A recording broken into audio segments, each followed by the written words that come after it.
These are critical times, not just for Nigeria, but for millions around the world, where all it takes is inclusive and proactive governance to fast-track development. Hello and welcome to Nasarawa Focus. I am Sule Adeoye. On the show today, we will take a look at the latest development in the solid mineral states under Engineer Abdullahi Sule.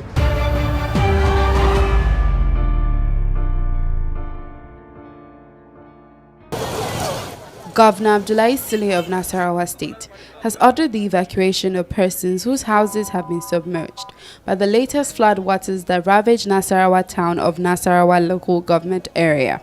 So we're trying to look at the causes of the flooding. One, about the town planning of Nasarawa itself. Two, we're trying to look at the ecological challenges that Nasarawa is facing. We also look at the map of the layout of the river of Nasarawa. Inshallah, we will do all that this week. By the time we do that, then we will take the various steps. But the people who are going through the hardship, the first thing is to try and see how we can evacuate them to safer grounds. Because in case there is another rainfall again, then the situation will be worse for them.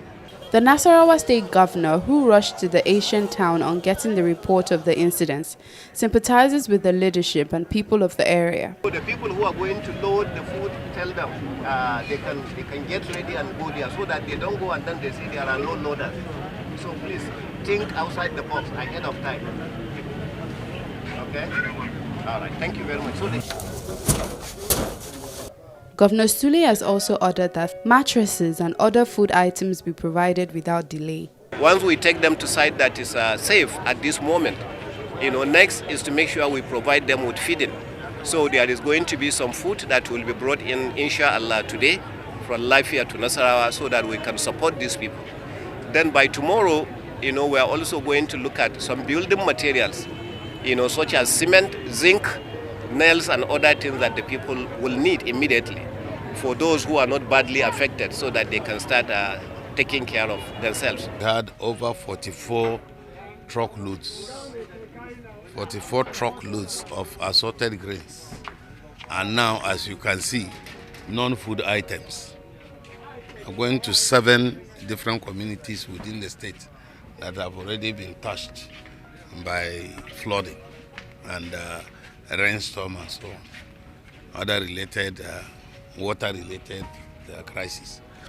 So this have affected our people around here. And so the governor gave directive that these items should be taken and shared to those various communities as palliative.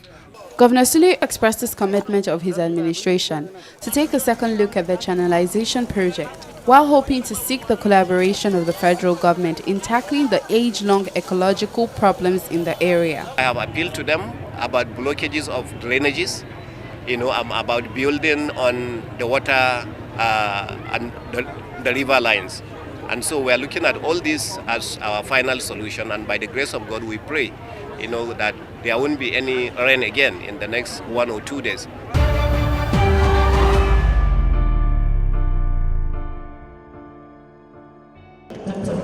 Tolerance, transparency, accountability, inclusiveness, and ensuring value for money are principles of good governance.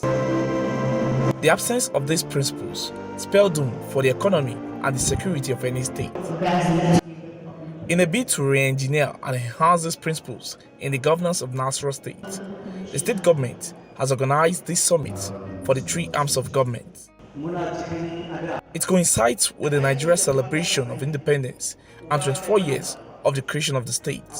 The aim of this summit is to encourage a harmonious working relationship among the arms of government and shun rivalry in the act of governance.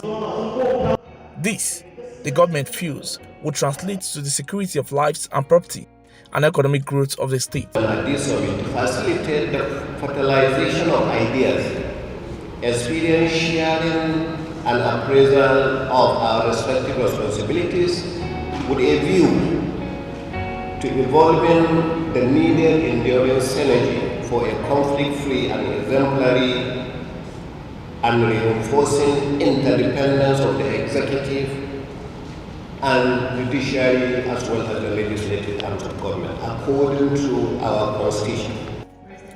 Other arms of government are convinced that a collaboration between all arms of government would be of great benefit to the state. It follows therefore that the primary responsibility of the state legislature is to make law and laws for the peace, order and good governance of the state.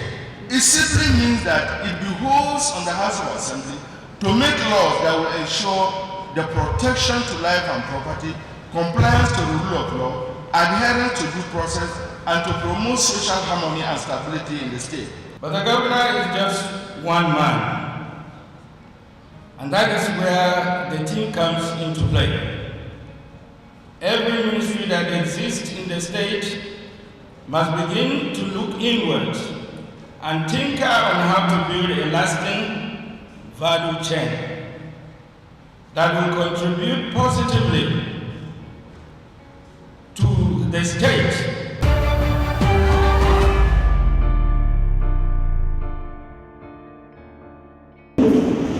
Nasarawa state government has re-echoed its resolve towards ensuring law offices operate under a conducive atmosphere. Governor Abdullahi Sule said this when the national president of the Nigerian Bar Association, Olumide Akpata, paid him a courtesy call. He also underscored the importance of a good working relationship between the executive and the judiciary. Constantly you come across complaints between one another. Nasarawa still we're lucky. We've been able to resolve a lot of our security challenges, even though we still have some. But from time to time, you have a blame game, where the executive will say, we arrested them, the judiciary actually released them. And then they will say, no, judiciary released them based on facts available to them. You didn't provide your facts properly. So that is one of the reasons why we believe we need to sit together and understand. How do you want those facts presented? What will give you the best thing to be able to prosecute and to be able to send the people who don't mean well to jail where they belong, so that this country will remain in peace with one another. National President of the Nigerian Bar Association, Olumide Akpata, who is in the state to fraternize with members of the Nigerian Bar Association in Nasarawa State, appreciated Governor Abdullahi Sule for the attention given to sustainable development, even as he made a case for law officers in the state. I want to encourage Your Excellency and, of course, those in government in Nasarawa to pay attention to the judiciary. Your Excellency, you know, I may be saying the obvious. That may already be the case in Nasarawa, for which I will be extremely grateful. But just in case, you know, there's always room for improvement. My Lord, Your Excellency, the issues that we have noticed going around the country campaigning, firstly, is just the financial autonomy of our judiciary. Secondly, the issue of infrastructure, the automation of the process of justice delivery. On arrival in this position, I came to realize some of our magistrates were actually going to court on motorcycles. And I said that cannot be. And within a short time, we were able to provide the magistrates with vehicles, every one of them, in order for them to get away with it. And vehicle is just one aspect, but you need to support them with the various tools that they require, including the housing you have mentioned. For housing, you have come to the right place. If they can do it in rivers, Nasarawa State, where we have all the land, we can do it better. Governor Sule assured of his administration's commitment to meeting some of the basic needs of judicial officers.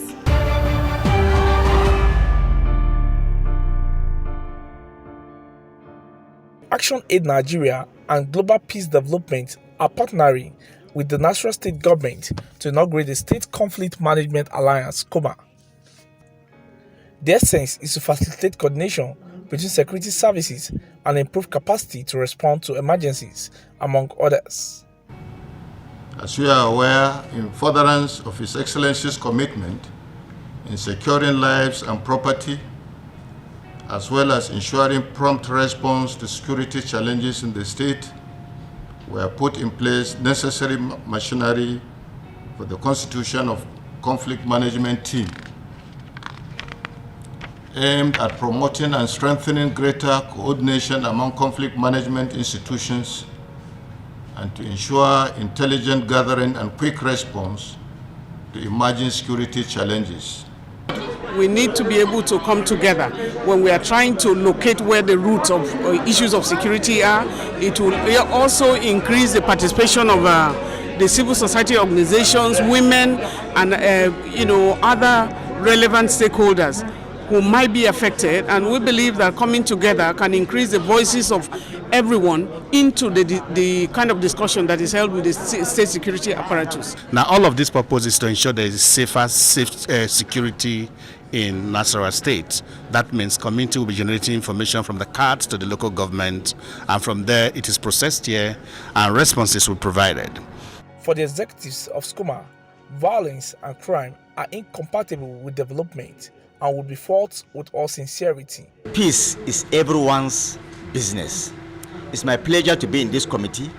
I will find myself in a situation, apart from lawmaking, will be able to have a platform where we erode crisis, where crisis will not have place.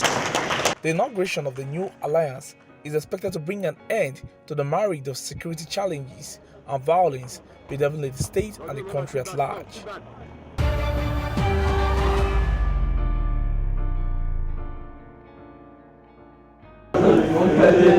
The Nasarawa State Pension Bureau is saddled with the responsibility of payment of gratuities and pension in the state. Retirees, next of kin of deceased retirees, have all been invited by the Bureau.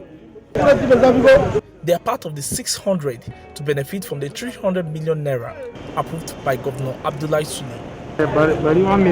This time, retirees from the Old Plateau State and those with health challenges are given consideration. The state has not been consistent with the payment of gratuities since 1996, when it was created from the Old Plateau State. Government, under the leadership of Engineer A. Sule, has disbursed the sum of 300 million for the payment to 600 retirees, and so far that is the exercise going on. The new payment mode is the drift from the usual practice where few retirees had to influence their names to be considered for payment. Now, the retirees are invited, subjected to a simplified verification process, and paid in checks. A wind of change is blowing across Nasarawa State, and in particular the pension administration, because to our utmost dismay we discovered that there are people right from 1975 that have retired from service when we were in the defunct Plateau State who have not been paid their gratuity, and they are part of beneficiaries of the program currently going on. If they have been paying as much as they are doing now, in fact, I would have gone halfway or more than what is happening today, because there's a lot of debt, but we thank this governor for really putting things working. Atairu Shafra is the brother of a retiree who died 14 years ago, while Comfort Habila Bala is the daughter of a retiree who died 17 years ago. They are both elated as all hope to receive the benefits of their deceased relations had been dashed. I was not expecting it. It's only by the grace of God, and I know that with this present government, things are moving fine. He died since 2003. And this one came unexpected. I was just at home yesterday and someone called me that his name has been pasted on the board. I came and saw it was real. So we are here to collect the check. Retirees in the state who are yet to be enlisted will now be paid on a quarterly basis, with the next batch coming up in December.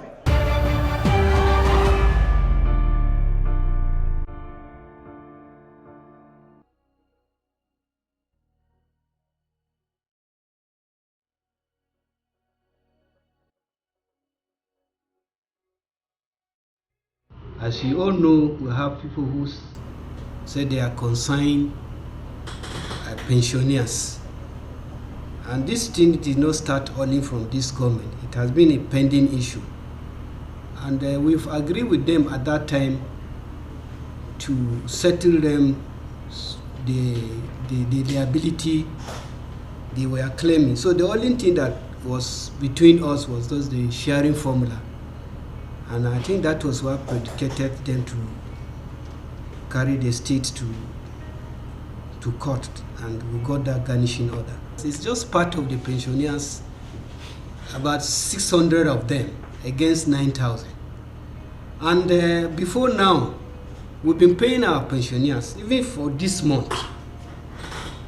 The schedule of pensioners has come to my table that we are going to pay them their pensions. So I don't think we have any issue with their normal payment of pensions. We have been paying gratuities. It's a schedule. And the schedule is, we take it from people who retired before others. It's not that totally we don't pay pensioners. We have schedule for payment of gratuity. So that is not true that we are not paying at all. The state is paying.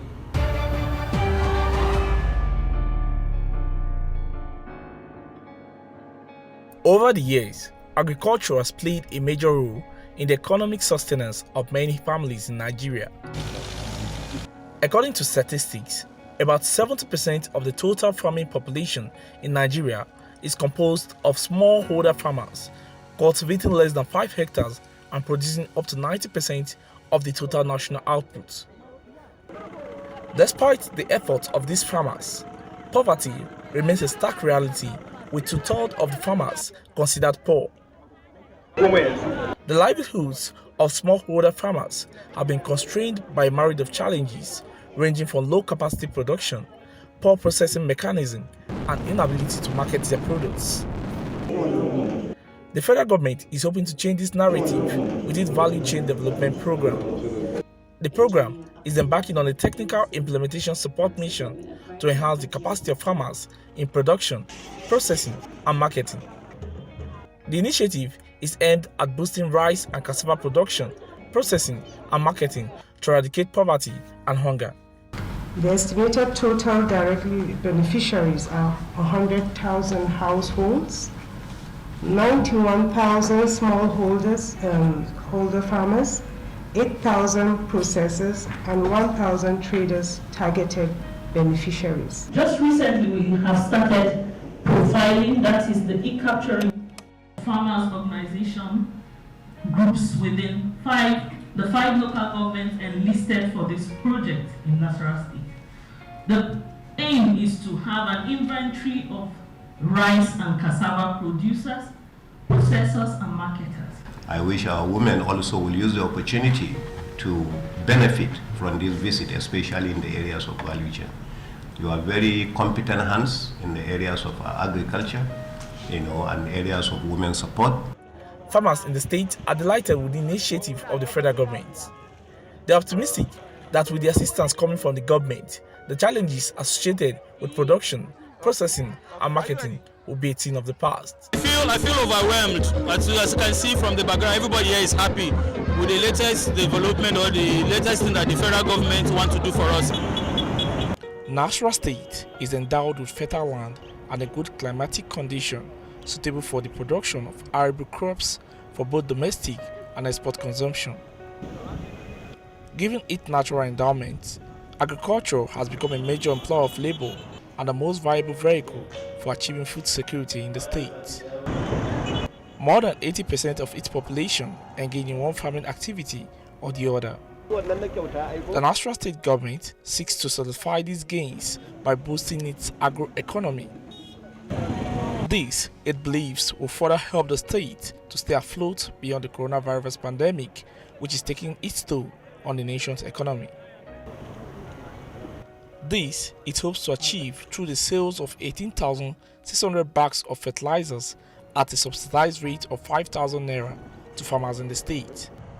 We gathered here today to flag off the sale of 930 metric tons, which is 18,600 bags of NPK 20-10-10 fertilizer for the year 2020 season, which will be sold to our farmers at a subsidized rate of 5,000 naira only per bag. I therefore charge the beneficiaries to ensure judicious use of the commodity to increase our yields. Farmers in the state appreciate the state government's intervention and are optimistic that it will help greatly in achieving a bountiful harvest.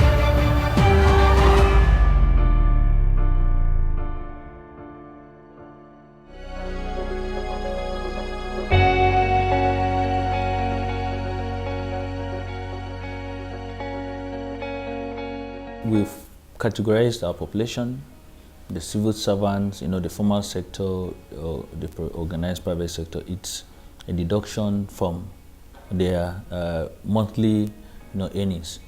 Now for private insurance, we've taxed 10,000 naira per person per month, per annum.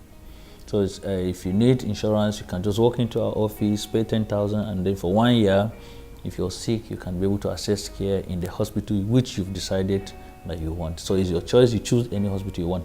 But we will now check to be sure that the hospital you're checking have requisite, qualified health workers, and then the environment is good for you to be able to access the care that we think is of that quality that you want. But then the rural dwellers, the vulnerables, we have a scheme for them that it's been steered by the national office, that's the Federal Ministry of Health, and then the Primary Health Care Agency, and then the National Health Insurance Scheme, which is Basic Care Provision Fund.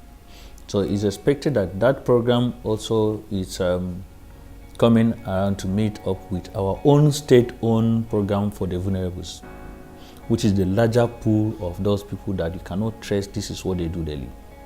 You cannot trace their source of income. So the state have designed a means of setting aside some funds, which is called hedge funds for Nasarawa indigents. So the fund is added together, and then we are able to give insurance to those people in the rural areas, especially those ones that are that poor that they can't afford anything. So in any category of population you fall, there's something for you. So for artisans, we've as well grouped them. Also, we have maybe Okada riders associations, they group themselves, those ones that we tagged as community-based health insurance scheme. They decide on their own how they want it, how much they want it, and then we are able to advise them and regulate their activities and making sure that the money they are gathering for that purpose is being used for that. But for the private insurance, I think that is what I've told you, is 10,000 naira per person per annum.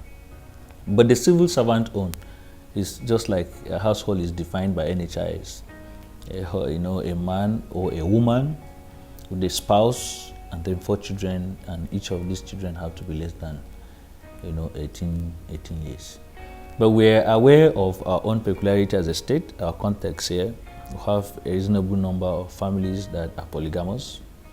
They have children, families that have children more than 4. So for the additional child, there is an amount that is stipulated for it. It's 9,000 naira in that case. So that means especially those ones that are civil servants. So every month we have to deduct additional 750 naira. So in addition to that 4, it's 9,000. For the formal sector, yes. So that you can easily divide it. That would be like 750 naira additional charge to what they are deducting, the 3% they are deducting from their salary. Okay. So but then if you're coming from the informal sector, private insurance, you can pay 10,000 naira per person. So but if it's a household, now you can pay 50,000 naira. So you have a discount of 10,000. So but then as you add one child, the same, as you add additional wife, you pay additional money.